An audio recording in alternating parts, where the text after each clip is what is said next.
একদিন ভোরে গ্রামের মাঠে ছোট্ট রাহুল বাবার সঙ্গে গেল।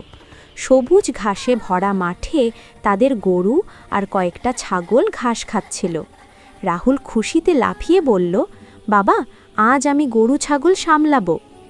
পাখিরা মাথার ওপর দিয়ে উড়ে চেঁচিয়ে উঠল, চি চি, দিনটা কত সুন্দর। ঠিক তখনই এক দুষ্টু ছাগল গিয়ে একটি ফুলের গাছ খেতে শুরু করল। রাহুল ছুটে গিয়ে বলল, না না, এটা খাওয়া যাবে না, এটা তো প্রজাপতির ঘর। ছাগলটা মিষ্টি চোখে তাকিয়ে ধীরে ধীরে সরে এলো। বাবা হেসে বললেন, প্রকৃতিকে ভালোবাসলে প্রকৃতি আমাদের ভালোবাসে। রাহুল সবাইকে জলে খাওয়ালো, পাখিদের জন্য একটু দানা ছড়ালো, আর গরুটাকে আলতো করে আদর করল। সূর্য উঠতেই মাঠটা যেন হাসিতে ভরে গেল।